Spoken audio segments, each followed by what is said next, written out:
I have got to go cut the grass. It is Mother's Day, and if I am lucky, I can throw some lures in the lake. But just some thoughts. A couple things have occurred to me. The one time I went down to the assistance center to talk, the one guy was saying, we've never seen anything like this, like people, us giving out money, having people stay places, people talking about being sick. Well, a couple things. Maybe they've never seen East Palestine residents before. And secondly, maybe as time advances and with social media, things have changed. More people can speak out. Maybe in other rail disasters, like 30 years ago, there weren't those easy outlets for people to talk about their symptoms and what had happened to them. The world's a different place now. So, about the state of our town, per the EPA, there's still a lot of contamination at the site. The soil is contaminated with vinyl chloride. It was over 90 days. It's been sitting over 90 days before they even touched where the chemicals were burned. The ditch was untouched. They're going to address that as well.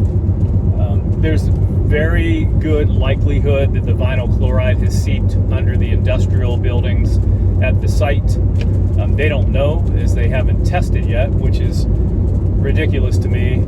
If this were a general contractor fixing a stretch of highway, the EPA in Norfolk Southern would be fined millions of dollars for negligence and being overdue on their work. They're missing their deadline. As of yet, the EPA could not tell me if State Line Lake has been tested for any contaminants. He thinks maybe there were some dip samples taken. I asked him if there were any sediment samples in the lake. And for those of you listening, State Line Lake is right next to the tracks where the accident happened and the initial spill happened. So the EPA, the liaison, the person that tells us what is going on and keeps us abreast of the progress, at this point had no idea whether State Line Lake was tested or not. I assume neither did Ann Vogel, the person that was in charge, the Ohio EPA person in charge. I assume had no idea either, nor did Deborah Shore, the District 5 leader of the EPA, because unbeknownst to me, until the meeting was over, they were actually sitting right at the front, 2 rows in front of me. And I did see Ann Vogel. So nobody spoke up, so I presume they would have spoken up if the absolute top in charge was sitting right next to Mark Durno talking about the crash site. When I was asking him questions, they did not offer any input. So I assume at this point State Line Lake is either tested with a dip sample or not tested at all. They couldn't tell me. And I'm going to doubt it was tested for sediment. I have no idea. So 90 days, 3 months. They have not assessed whether the chemicals have gotten under the buildings. There are buildings for those of you not from East Palestine, there are buildings just right next to the tracks. You can see them on the videos I'm sure you've seen, all in the news. The leak oils, the gas station where they store their trucks and their tools and everything they need. Ceram Fab, which unfortunately had to close now. The guy just announced he's going out of business, and that's a shame. His workers got sick. They didn't want to work there, and who knows what else happened. I didn't read the full article, but he said he can't make it. He's closing. But 90 days into this, I also asked the EPA at the meeting, who is in charge and why is it deemed that the tracks are put down first before they clean up the other areas, the yard? He didn't know. He had no idea who made that decision, why the burn pit was covered with gravel. The chemicals were covered with gravel. The class 1 carcinogens, vinyl chloride, was covered with gravel. So it's still highly contaminated at the crash site. Who knows how far laterally the vinyl chloride has soaked through the ground. He did say there's not much liquid as they're digging down, and that may be obvious, as after 90 days, I would think that vinyl chloride would sink down and go laterally. And to me, the longer you wait, the more the evidence disappears, just like in the creeks. South of the park in Leslie Run, I have never, except one time shortly after the derailment, I've never seen a soul. I did see 2 workers, whether they were EPA or Norfolk Southern, working in the creek where it turns into Negley. Those of you from here, down near the bridge that crosses down in Negley, and that was once that I've only seen 2 workers there.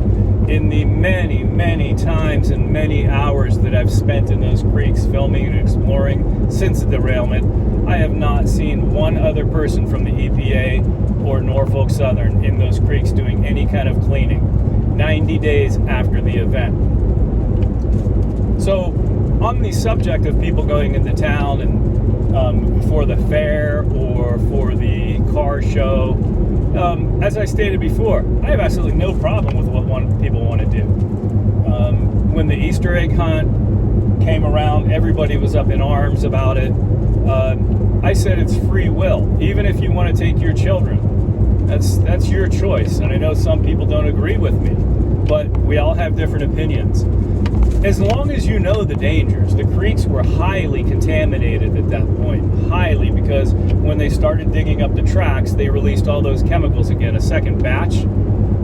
So they got really bad and were very bad. You could see me in the rabbit suit and digging up the chemicals as kids are doing the Easter egg hunt. And I'm sure those chemicals come out of the creek because I got sick, very sick, a couple times digging up in the creek. So they vaporize into the air. But as long as you know that they're there and you want to take the risks and you want to take the risks with your children, that is your decision. So I have nothing against the fair. In fact, behind the scenes, I was organizing a car cruise for East Palestine and asking for donations so that we could raise money for people to either leave or buy water filtration systems. But then when I went to the EPA meeting and discovered, just prior to that, there were rumors now that the burn pit, after 3 months, has never been touched, and all those chemicals underneath had never been touched. Nothing was ever done. And I was talking to the person that we were organizing the car show with, and I said, no, I thought things were getting better here. I was shocked, appalled, furious that burn pit has never been touched. And so I told the person, I said, I'm bowing out of this car show. Not while we have all that vinyl chloride still at the crash site. And for those of you that don't know, the water, there's a creek that runs that comes down through there, and that's where the chemicals spilled into the creek and came down through our town, and then down into West Virginia and neighboring states and the Ohio River. So to my understanding, they have possibly rerouted some of that water as they're working now at the crash site, but that doesn't account for the chemicals still in the ground. And the chemicals that they let sit there for another 90 days after the site and did not address. And they're still not addressing the lake. They're not addressing assessing whether the chemicals and how much got under the buildings. So absolutely not against the fair. Oh, and people were saying, well, why are people against Norfolk Southern buying tickets for people and making all the rides free? It's just a matter of opinion. Number one, if I were mayor, which I am not, I would never be, and I know the mayor's working hard and everybody's, what I'm tired of hearing in these scenarios is, well, such and such is a nice guy. Hey, we're all nice people, I think. And most people are nice people in this town. Maybe I'm a nice guy, I don't know, but Oh man, it looks like a jungle here. I got some grass to cut. It's conflict of interest, one thing. It's bad optics. So this is the entity that came in and blew up our town and wrecked. And then after that, there were so many missteps and mistakes, and there's still mistakes. There's still 90 days later, they're deciding to finally take a look and address the burn pit. And there's still vinyl chloride everywhere up there.